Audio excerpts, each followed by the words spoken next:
What's up, everybody? Today we have another smart bird feeder sent to us from bbpEco. Now this one is nice and unique. It's a very cindelar, is cindelar a word? Cindelar type shape, we're gonna go with it. But yeah, it looks awesome. Comes in this nice packaging. It's baby blue. I like the color blue. So let's unbox this thing and see what we got here. Voila. Okay. Got your manual, obviously. Two manuals. One will go to the camera, one will go to the feeder. So that's nice. Secure housing. Here is the feeder. I like it. I like the design. One thing I will say is that if you want a smaller feeder, this is the one for you. I would definitely use this one for Niger seed. Niger seed isn't eaten as quickly and doesn't take up as much space as black oil sunflower seed, and this feeder has a smaller feed trough. It would be perfect for finches. So that's what I'm gonna put in it. Here's the little cylinder hat. Put that over here. More small pieces and your perch. Just blend it in. Careful. There is a mount for the feeder in there. Don't lose it. It blends in with the box. All right. So this is everything that comes in the box. You know, you have your different pieces for the feeder, the two manuals, your tree stand, your camera, and then your small parts for mounting the feeder. So let's get this thing put together and see what we got.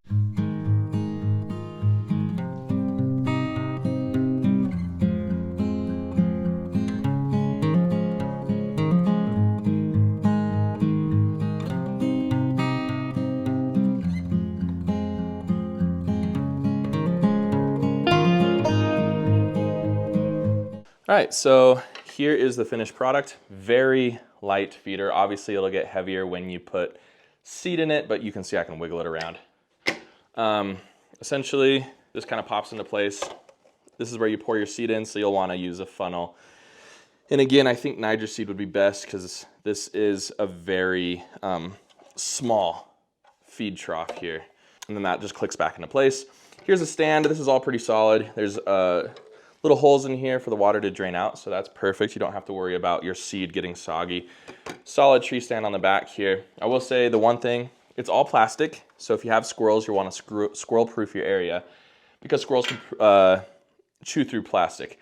The only other thing I would say is that the camera just kind of slides into these plastic brackets here. That's all that's holding it into place. Now, honestly, that shouldn't be a big deal, but if you have, I don't know, raccoons or something, perhaps they could just pull this out, but it's honestly in there. As you can see, I struggled to get it out. It's honestly in there pretty good. So pretty good design. This is a lightweight feeder. Also too, something I forgot to mention is that the feeder can rotate on the stand, which is really cool. I like that a lot. So if you set it up on your tree, but you don't like the angle that it's facing, you can always turn it away. So that's pretty good as well. So pretty cool. It's got this lock-in mechanism down here. Obviously, you can easily take this off when you need to charge the camera. Also too, just like all the feeders we've reviewed so far, they give you the three options. Pole mounts, so if you have a pole in your backyard, these just kind of twist in and they lock in. Really nice. Or like small trees, very small trees. In a tree strap, this is what I always use. I have plenty of trees in my yard, so tree strap is perfect for that. And then lastly, if you want, you can always just screw the mount into a plank or something that you have. I wouldn't recommend screwing into a tree just because, you know, trees have feelings too. You could screw this into a plank or maybe a shed or a barn that you have outside. So yeah, let's get this camera charged up and then we'll go set it up outside. All right, so pretty easy setup. Just use the tree strap to get it up here. It's up pretty high enough away from cats and stuff. Although if a cat really wanted to get birds, all they'd have to do is jump onto these limbs here and get them. Luckily, we got the attack dog here, Kiba. You can't see him. Kind of a more modern look to a feeder rather than some of those more wooden blend into nature feeders, but some people really like the modern look. So if you're one of those people that like the modern looks, this feeder is for you. I'm gonna fill it up real quick. Obviously the camera's inside charging. I'm gonna fill it up first though, try to get birds coming here and then put the camera in. Can you see me? It's very fine, small seed. It's for finches, so that's what we're gonna use. Can't open the hatch all the way. Oh, you know what I realized? I apologize, bbpEco. You can rotate this and then fill it up. Ha ha ha. That's what I call thinking right there. Let's go, okay. that's probably why that's a feature on the feeder. Again, I apologize. I would recommend getting a funnel though, because you lose a ton of seed just trying to get it into, this is every feeder on the market. Troughs are pretty narrow. Wow, look how much seed that held. That's like 2 pounds of Niger seed. Let's see what birds come to the feeder over the next few days, and then I'll give you some final thoughts.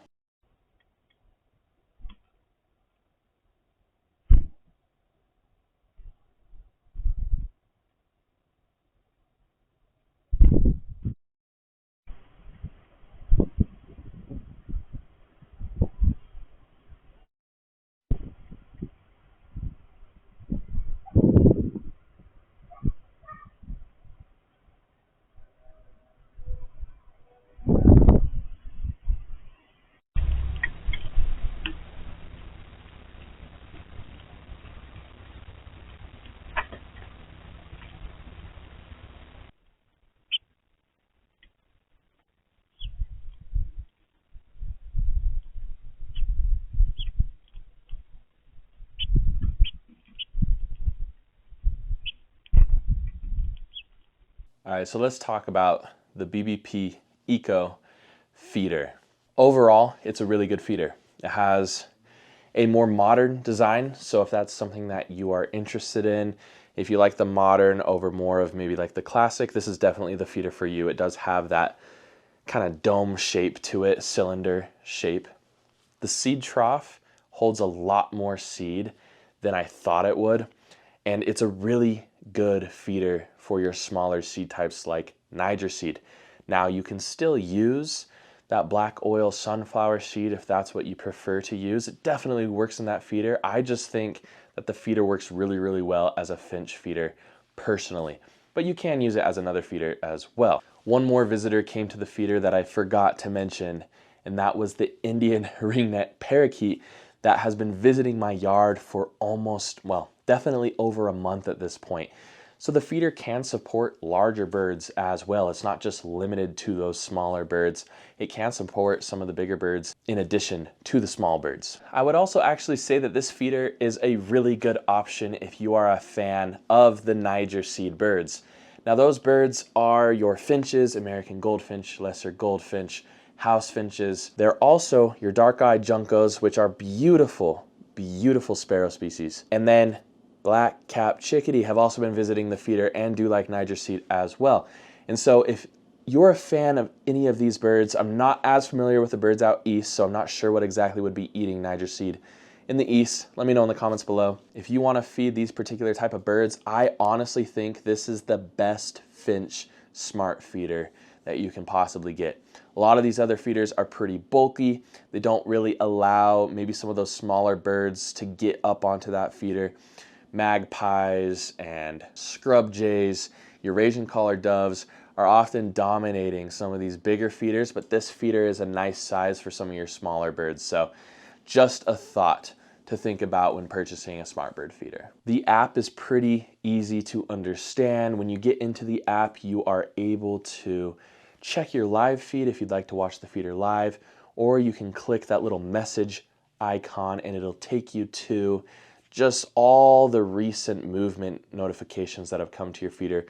Usually what I do is I actually turn off notifications just because it's going all day long once birds start showing up. And then I'll scroll through those notifications just to see if there's anything special or interesting. I usually watch a few of them as well near the end of the day. And it's a good way to wind down before going to bed. The app is super simple and easy to understand. And so if simple is something that you enjoy in products like this, then this is definitely the feeder for you. Now, just a few things. There is AI available for additional purchase. I find that it's not usually a necessary thing. You don't need it. If you have a little bit of extra money to toss around, you might want to try it. But if you have been watching birds in your yard for a while, you probably know what's coming to your feeder and you can probably identify it yourself. So definitely not something that's necessary. The other thing is they do give you an option to get a solar panel to go with the feeder as like a separate bundle purchase. I think the solar panels are worth it. Otherwise, you're going to be charging that camera depending on how often the birds come to the feeder. If the birds don't come to your feeder, the charge I think lasts like 3 months on that camera. But if there are birds coming constantly every single day, the camera lasts about 1 to 2 weeks. And then you have to take it out of the feeder, which isn't that hard. You just pull it out of that little slot. And so that's kind of nice as well to have as a feature. But the solar panel definitely makes a difference. You don't really have to charge your feeder if you get that solar panel attachment. The feeder does come in 2 colors. There's the blue that you've seen in my videos, and then there's a green.